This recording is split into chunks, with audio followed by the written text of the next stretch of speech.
I spent 18 years raising her son as my own. At graduation, he thanked his mom's work husband, then joked, "And the guy who just paid the bills." A week later, he called, "Dad, Harvard says the $250,000 payment is overdue. Did you forget?" I said, "No, I finally remembered." The auditorium smelled like floor wax and cheap carnations. I sat in the middle row, sandwiched between parents who actually belonged there. My wife Lila was up front, third row, because hospital PR directors get better seats.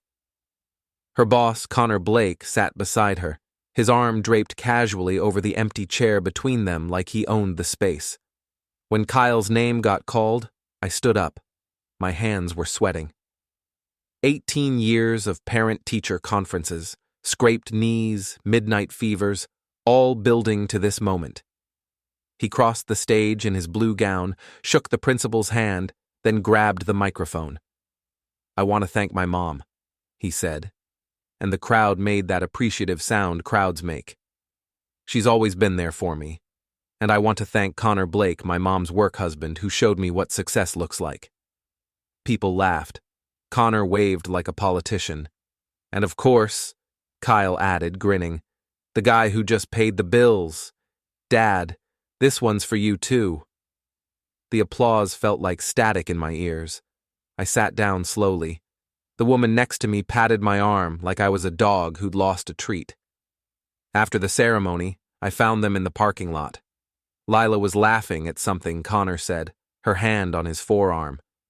They looked like a couple in a car commercial, attractive people making attractive decisions. "Great speech," I said to Kyle. He hugged me, all elbows and energy. "Thanks, Dad. Mom said Connor might be able to help with the Harvard connections." "Harvard," I repeated. "Yeah, the application went through. We're just waiting on financial stuff."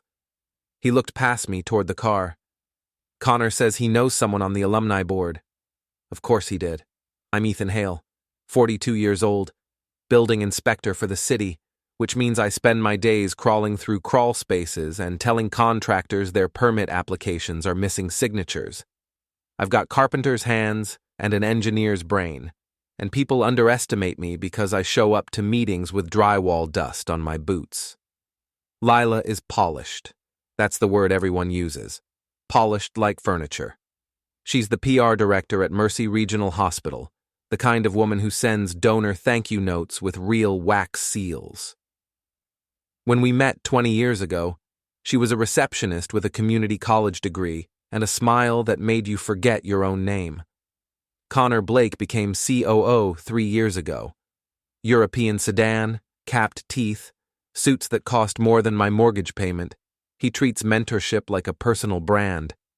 The night after graduation, I couldn't sleep. I kept replaying Kyle's speech, the way Lila and Connor leaned toward each other during the ceremony, their heads tilted at matching angles, small tells. A detective would call them significant. At 2 a.m., I went downstairs and opened my laptop.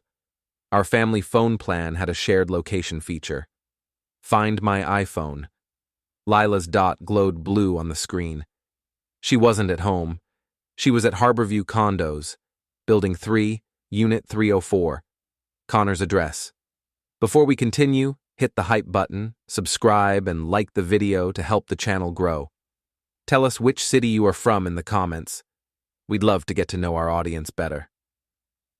The next morning, Lila made French toast. She hummed while she cooked, some pop song from the radio. I sat at the kitchen table with my coffee and watched her move through the familiar routine. 18 years of breakfasts, 18 years of pretending I didn't notice things. "Kyle's so excited," she said, sliding a plate in front of me. "Connor thinks the Harvard thing is a sure bet, if we can get the donation in on time." "Donation," I said. "A gift, technically, $250,000. It's not buying admission, just showing commitment to the institution." She refilled her own coffee. "The development office sent a letter. I forwarded it to your email." I pulled out my phone, found the email. The letter had Harvard letterhead, carefully worded language about expressions of philanthropic interest, and no guaranteed admission outcomes. The amount was listed at the bottom, $250,000, due by June 15th. That's 3 weeks away, I said. I know, but we have it, right? The investment account? We did have it. Barely. I'd been socking away money for years, every overtime shift, every side carpentry job. It was supposed to be retirement. A cabin somewhere. Something for us when Kyle was grown. I'll handle it, I said. She kissed the top of my head. You always do. After she left for work, I sat with my coffee and thought about the shared location feature. I opened the app again, scrolled back through the timeline. Lila's phone had been at Connor's condo 3 nights in the past week. Always late evening, always leaving around 1 a.m. My sister Jules called around noon. She's an EMT, works the overnight shift, sees things other people miss. You sitting down? She asked. Yeah. I was at Mercy last night for a transfer. Saw Lila getting into Connor's car in the parking garage. 11:30. Okay. Ethan. Her voice got quieter. It wasn't a work thing. She was wearing that black dress, the one with the slit, and he had his hand on her back. Lower back. Thanks for telling me. What are you going to do? I don't know yet. I spent the afternoon going through our Ring doorbell footage. I'd installed it 2 years ago after someone stole our recycling bin. The camera caught everyone who came to the front door, saved 30 days of clips to the cloud. I found what I was looking for at 1:12 a.m., 3 nights before graduation. A black sedan pulling into our driveway, Lila getting out of the passenger seat. The driver's window rolling down just enough to catch Connor's profile, lit by the streetlight. She'd told me she was working late at a donor event. The next piece came from my job. Part of being a building inspector means you have access to permit records, violation notices, property complaints. I ran Connor's address through the system. Harborview Condos, Unit 304, had 3 open violations: unpermitted bathroom renovation, load-bearing wall modification without engineering approval, balcony expansion exceeding setback requirements, all filed by the HOA president, a woman named Maureen Pike who treated code enforcement like a holy crusade. I picked up the phone and called Maureen. Mrs. Pike, this is Ethan Hale from the city inspector's office. I'm following up on your complaints about Unit 304. Her voice sharpened with interest. Finally, I've been filing reports for 6 months. That man thinks rules don't apply to him. I'd like to schedule an inspection. Would you be available to provide access? Absolutely. When? How's tomorrow? She practically purred. Perfect. That evening, Kyle came home for dinner. He'd been staying at his friend's apartment downtown, soaking up his last summer before college. He looked happy. Tan from the beach, relaxed in a way I hadn't seen in years. Mom said you're handling the Harvard thing, he said, loading his plate with pasta. We're working on it. Connor said there's a donor meeting next week. He thinks if we get the payment in before that, it'll seal the deal. His buddy on the alumni board is pushing for me. His buddy. Yeah, they go way back. College roommates or something. Kyle grinned. Pretty cool, right? Having someone like that in your corner? I thought about Connor's hand on Lila's back, his car in our driveway at 1 a.m., the two of them laughing in the parking lot while I sat in the middle row at graduation. Yeah, I said. Pretty cool. After Kyle left, I opened my laptop and logged into Lila's work Slack account. She'd given me her password years ago when she needed me to forward a file while she was traveling. I'm guessing she forgot about it. One message from 3 weeks ago stood out. Connor, the Harvard thing is going to work. Trust me. Lila, you're sure? I don't want to get his hopes up. Connor, I've got the donor connection. Just need E to come through with the cash. Lila, he will. He always does. E, not Ethan. Just the letter. I closed the laptop and sat in the dark kitchen. Outside, the neighborhood was quiet, except for the sound of someone's sprinkler system clicking through its cycle. Normal, suburban sounds. Normal suburban life. My phone buzzed. A text from Jules. Maureen Pike just posted in the HOA Facebook group. Someone's car was parked overnight at Harborview again. Guess whose? The attached photo showed Lila's silver Honda in visitor parking, time-stamped 11:47 p.m. I typed back, "Got it." Then I opened my email and started drafting a message to the city's inspection scheduling system. Official business. All by the book. Saturday morning, my phone exploded with messages. Maureen Pike. Connor Blake's car got vandalized last night, 4 flat tires and some kind of glitter disaster. HOA board is having an emergency meeting. He's threatening to sue everyone. Kyle. Dad, what did you do? Mom's freaking out. Jules. Hospital HR called me in for a follow-up interview. They're investigating Connor for misuse of funds. Something about donor gifts. Sloan.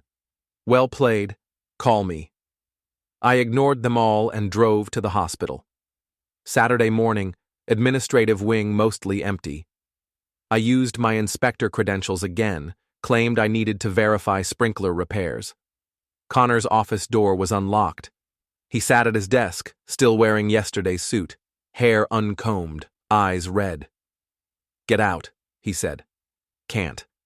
Fire marshal requires verification of sprinkler system integrity after an incident. I'm authorized to inspect. This is harassment. I pulled out my inspection clipboard. Did you file your stop work order corrections for Unit 304? That has nothing to do with... Yes or no? He stood up fast. You think you're clever? You think you can destroy me? I think you destroyed yourself. I'm just documenting it. He moved around the desk. The donation, pay it. Today, or I'll make sure Kyle never gets into any school. You have no power over Kyle's future. I have connections. Real connections. You have a LinkedIn profile and delusions. I clicked my pen. But go ahead. Make your calls. See who picks up. He grabbed my jacket. Physical contact. Finally. Let go, I said quietly. You're a parasite. You always were. Lila settled for you because she had no choice. Let go. You're not Kyle's father. You're the guy who paid for him. There's a difference. I shoved him back. Not hard. Just enough to break his grip. He stumbled into his desk, knocked over a coffee mug. It shattered. I'm more of a father than you'll ever be, I said. I showed up. Every day, every game, every concert, every time he needed someone. Where were you? I have my own family. You have a wife you cheated on and kids you ignore. That's not family. That's obligation. He swung at me, clumsy, desperate. I stepped back and his fist hit the wall. He yelped, clutched his hand. That's assault, I said. On a city official. During an inspection, I should call the police. Do it. But I won't, because you're not worth it. I took photos of his office, the broken mug, the hole in the wall where his fist connected, the mess of papers across his desk. Inspection failed, I said. Unsafe work environment. I'm filing a report with OSHA. I walked out. In the parking lot, I called Sloan. I need a favor, I said. Name it. The hospital gala. You keep guest lists, right? Who attended, who donated? Of course. Can you send me the list from 19 years ago? April 2005? Why? I need to know who else was there. Who saw Lila and Connor together? A pause. You're building a case. I'm building the truth. Give me an hour. She sent the list at noon. 50 names, including several current board members. I cross-referenced them with LinkedIn, found 3 who still worked at the hospital. I called the first one, a senior cardiologist. Dr. Patel? This is Ethan Hale. I'm investigating some discrepancies in hospital donation records from 2005. I understand you attended the spring gala that year? That was 20 years ago. I barely remember. Do you remember a pregnant volunteer coordinator? Lila Hart? Silence. Then, vaguely. Why? Was she involved with anyone on staff? Romantically? I'm not comfortable. Doctor, I'm not trying to cause trouble. I'm trying to establish facts for a personal matter. Anything you remember would help. He sighed. There were rumors. About her and one of the administrators. Blake, I think. Connor Blake. But it was gossip. I never saw anything concrete. Thank you. I called the second contact. Similar story. Rumors, no proof. The third contact was an older nurse, retired now. Oh, I remember Lila, she said. Sweet girl, bit naive. She was head over heels for Connor. He was engaged to someone else, though. The rich girl, Sloane. He was engaged when Lila was pregnant? Honey, he married Sloane 2 months after that gala. Biggest wedding the hospital had ever seen, but everyone knew about Lila. Poor thing disappeared right after. Heard she got married, moved across town. To me. Oh. A long pause. Oh, honey. Yeah. For what it's worth, Connor was always a snake. Sloane knew it. She married him anyway. Money talks. It does. I hung up and sat in my truck, processing. Connor had dumped Lila to marry money. Lila had rebounded to me, carrying his child. I'd been the backup plan, the safe choice. The guy who'd raise another man's kid and never ask questions. My phone rang. Kyle. Dad, we need to talk. Come over. He arrived 30 minutes later. Sat at the kitchen table like he used to when he was little, needing help with homework. Mom told me everything, he said. Everything? About Connor, about the timeline, about... He stopped. About who my father is. And? I don't know how to feel. I'm angry. At her, at him, at you for not telling me. I didn't know until recently. I suspected, but I didn't know. Would you have told me if you'd known? I thought about it. Honest answer. I don't know. Maybe not. You were my son. That's all that mattered. Were. Are. You're still my son. He looked at his hands, Connor's hands, long fingers, square palms. Connor doesn't want me. Mom made that clear. He's got his real family. You are real.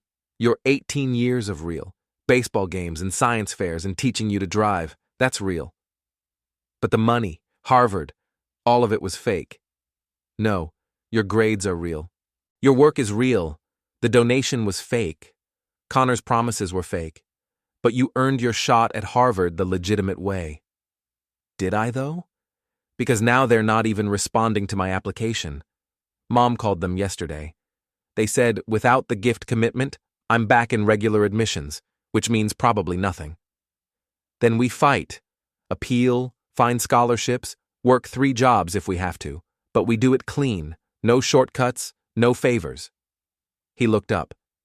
You'd do that? After everything? You're my son. He started crying, quiet, like he was embarrassed. I got up and hugged him. I'm sorry, he said. For the speech, for the work husband joke. I didn't know. It's okay. It's not. You deserved better. So did you. We sat for a while, not talking. Outside, the neighborhood carried on. Lawn mowers, kids playing, someone's dog barking. Normal life. Eventually, Kyle said, What are you going to do? About Mom and Connor? Finish what I started. Which is? Making sure everyone knows who they really are. He wiped his eyes. I want to help. No. You stay out of it. This is between me and them. Dad, promise me, no matter what happens, you stay clean. You go to school, you work hard, you build your own life. Don't get dragged into this. He hesitated, then nodded.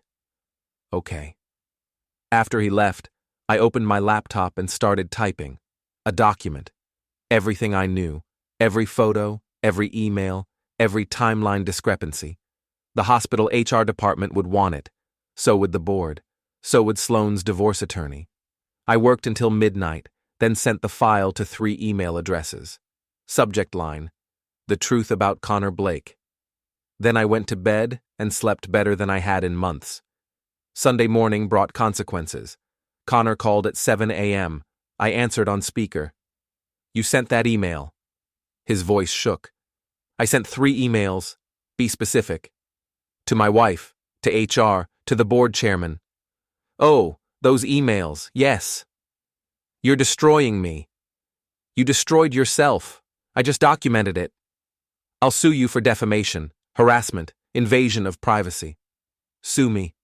Everything in that document is true. I have evidence for every claim. Photos, timestamps, emails from your own computer, public records, eyewitness accounts. Take me to court, please. Silence. Then, what do you want? Nothing from you. You've got nothing I want. The donation.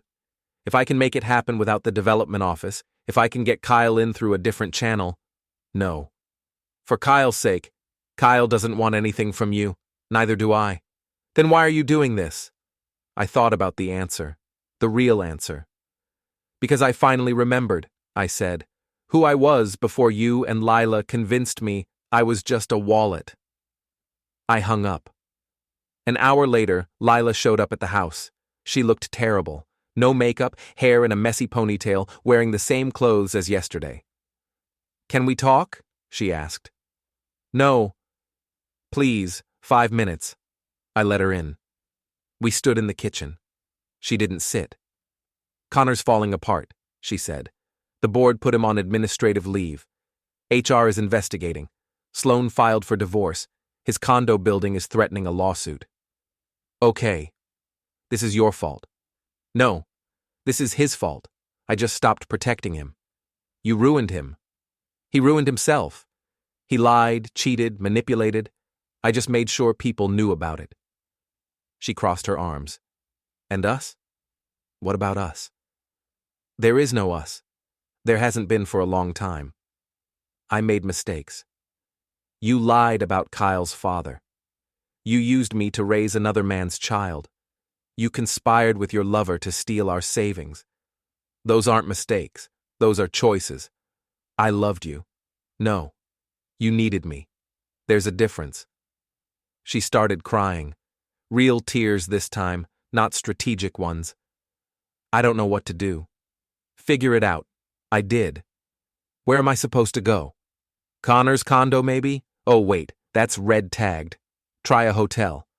I can't afford. You're a PR director. You make 6 figures. You'll manage. She looked around the kitchen. Our kitchen. 18 years of meals and arguments and ordinary life. I'm sorry, she said. Yeah, me too. She left. I watched her car pull away, then went back inside and started packing up her remaining things. Photos, clothes, random objects. I put them in boxes and stacked them by the garage door. Jules came over in the afternoon with pizza and beer. You okay? She asked. Better than okay. Liar. I'm serious. This is the most honest I've felt in years. She opened 2 beers, handed me one. What's next? Divorce, probably ugly, but clean. And Kyle? He's good, hurt, confused, but good. He's applying to schools through normal channels, no shortcuts. He's lucky to have you. I'm lucky to have him. We ate pizza and watched TV and didn't talk about Connor or Lila or any of it. Just normal evening, normal life. Around 8 p.m. my phone buzzed. Text from Sloan. Meet me at the boardwalk, 10 p.m. Come alone. Jules saw my face. What? Sloan wants to meet. Why? Don't know, but I'm going. I'm coming with you. She said alone. I'll wait in the car, just in case. We drove to the boardwalk at 9:45. The old amusement park sat dark and quiet, rides covered in tarps for the season. Only the security lights worked, casting long shadows across the weathered wood. Sloan stood by the carousel, wearing jeans and a jacket. No jewelry, no makeup. She looked like a different person.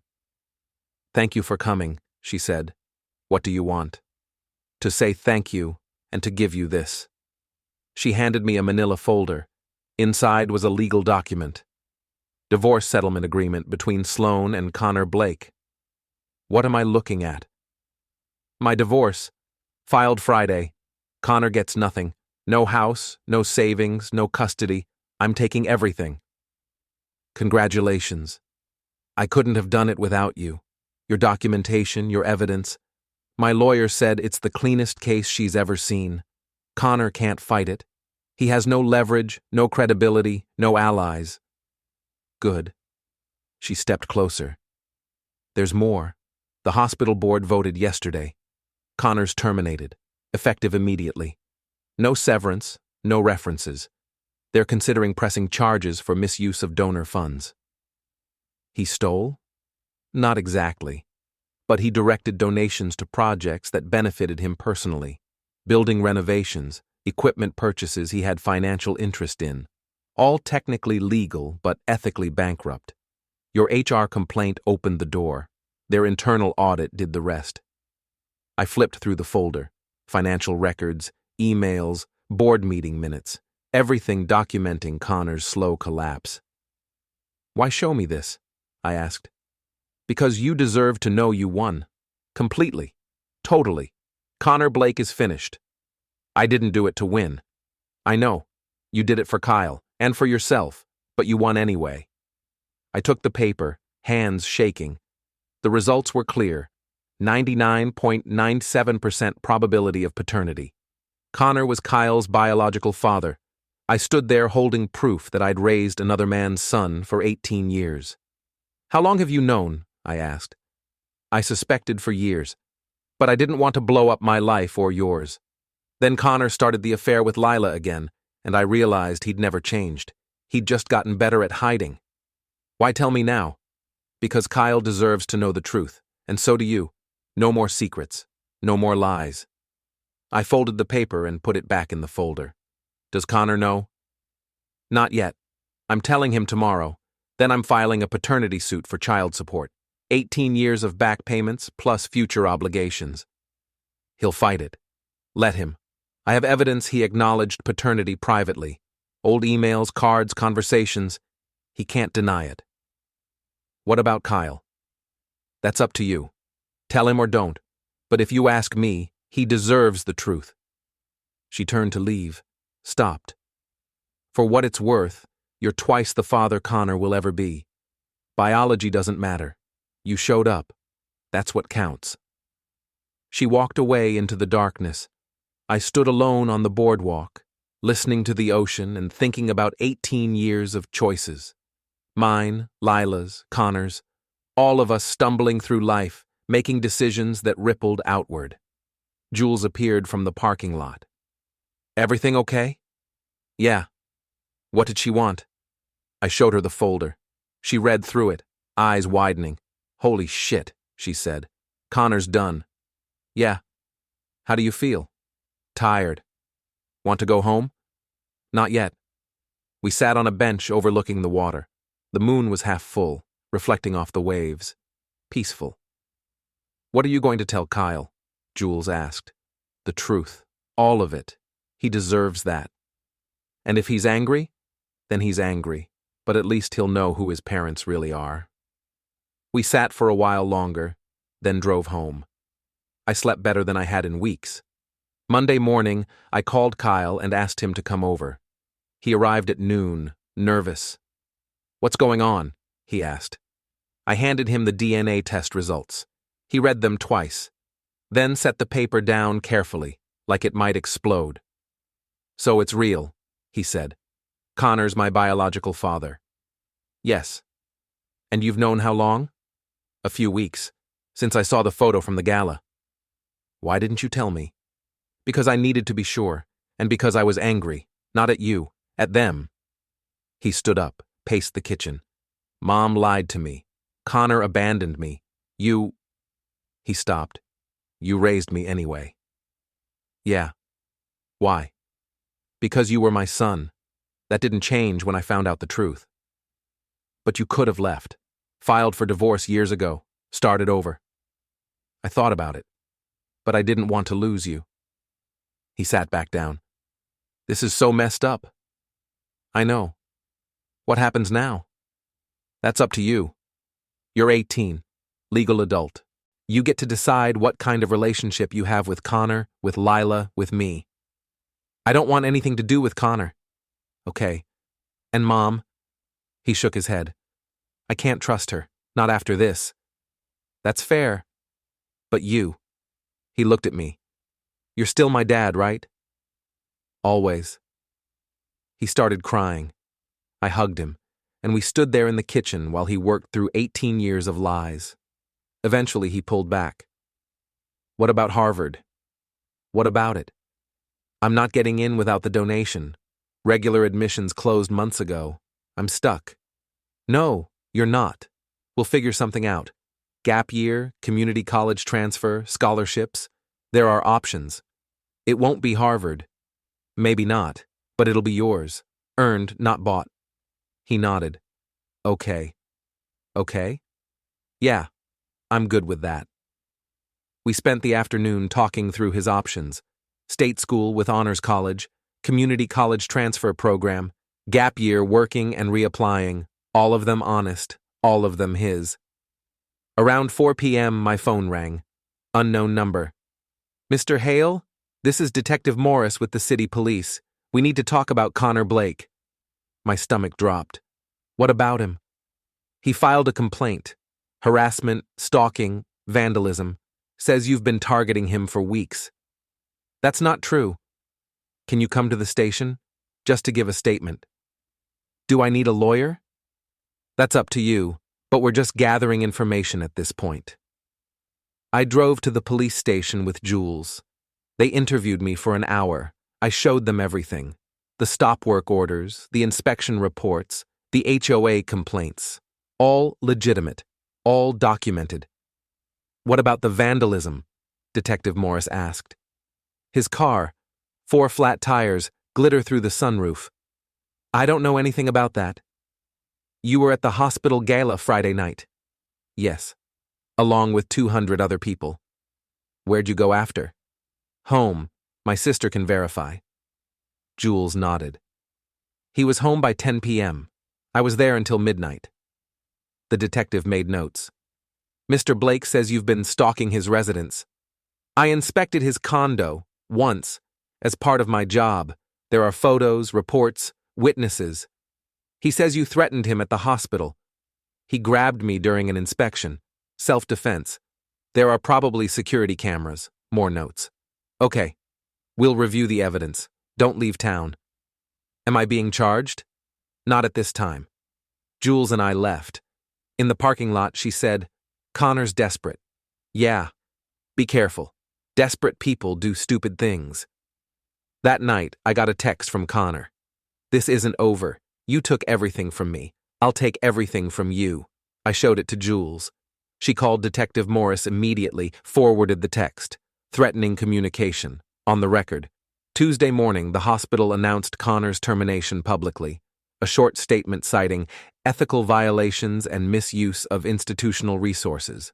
No details. Just enough to ruin him. By afternoon, the story was on local news.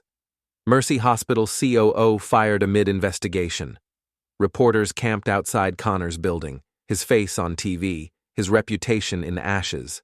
Wednesday, Sloane's divorce filing became public record. The details were brutal. Infidelity, financial misconduct, child neglect.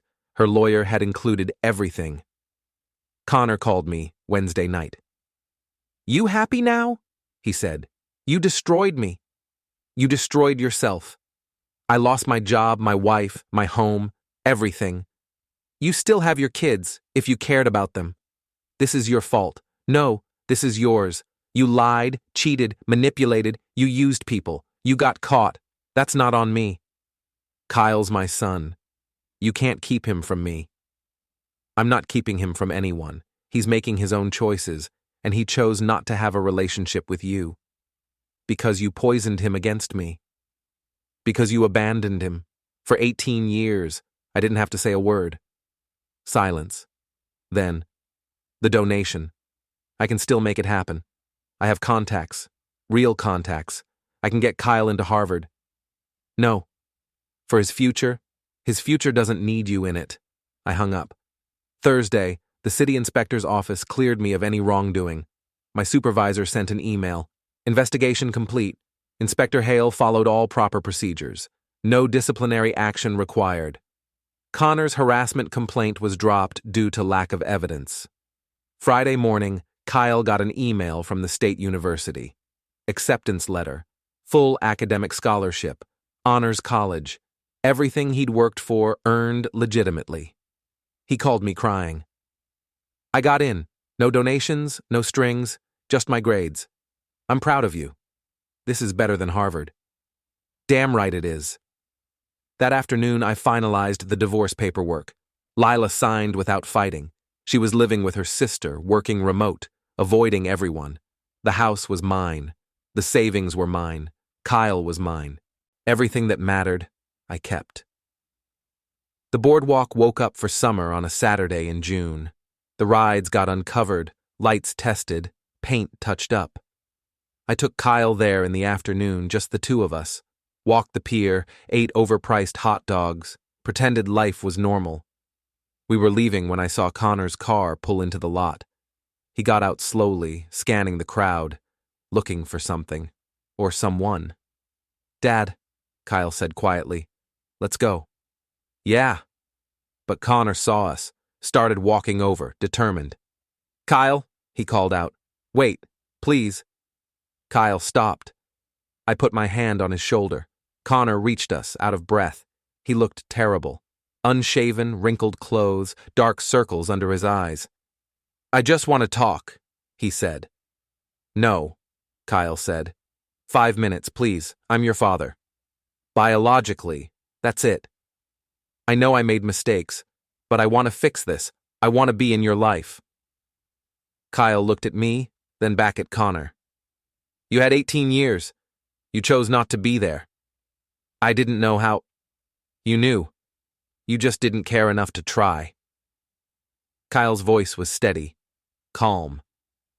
Ethan was there. Every game, every concert, every time I needed someone. You were busy with your real family. You are my family. No, I'm your mistake. The kid you abandoned so you could marry money. Connor's face crumpled. That's not. It's exactly true. Mom told me everything. How you dumped her when she got pregnant. How you married Sloan 2 months later. How you pretended I didn't exist. I was young. I made a bad choice. You made a lot of bad choices.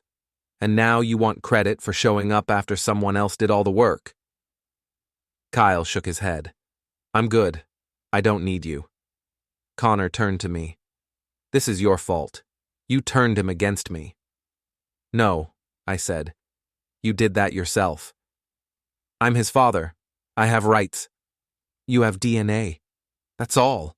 He stepped closer, aggressive. You stole my son. I raised him. There's a difference. I'll sue for custody, back child support. I'll make your life hell. Jules appeared from behind me. She'd been watching from the parking lot just in case. You threatening my brother? She asked.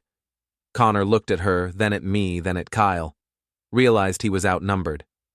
This isn't over, he said. Yeah, I said. It is. He turned and walked away fast, almost running. Got in his car and drove off. Kyle exhaled. That was intense. You did good. I meant what I said. I don't need him. I know. We walked back to my truck. The sun was setting, painting the ocean gold and red. The boardwalk lights flickered on, one string at a time. Dad, Kyle said. Yeah? Thank you. For everything. You don't have to thank me. Yeah, I do. You could have walked away. Most people would have. But you stayed. You're my son. That's what fathers do. He hugged me. Tight. The kind of hug that says everything words can't. We drove home as the streetlights came on. The neighborhood looked different somehow, cleaner, lighter, like the fog had finally lifted. Inside, I made dinner while Kyle set the table. Normal evening, normal life, just us. After he left, I sat on the porch with a beer and watched the stars come out. 18 years of raising another man's son, 18 years of paying bills, showing up, being present, 18 years of being exactly what a father should be. Connor never understood. It wasn't about biology, it was about choice. Every day I chose to be Kyle's dad. Every morning, every night, every moment in between. That's what made me his father. My phone buzzed. Text from Sloan. Connor's moving across the country. New job offer in Seattle. He's leaving next week. Good riddance. Another text from Jules. Proud of you, little brother. Thanks. One more, from Kyle. Love you, Dad. I typed back. Love you too. Then I turned off my phone and finished my beer. The night was quiet except for crickets and distant traffic. Peace. Real peace. I spent 18 years raising her son as my own. At graduation, he thanked his mom's work husband, then joked I was just the guy who paid the bills. A week later, he called asking about the overdue Harvard payment. I said no. I finally remembered. I remembered who deserved my investment, who earned my time, who chose me back. Not Connor, not Lila, not Harvard's development office, just Kyle, my son, the only title that mattered. I didn't forget the payment. I finally remembered who was worth investing in,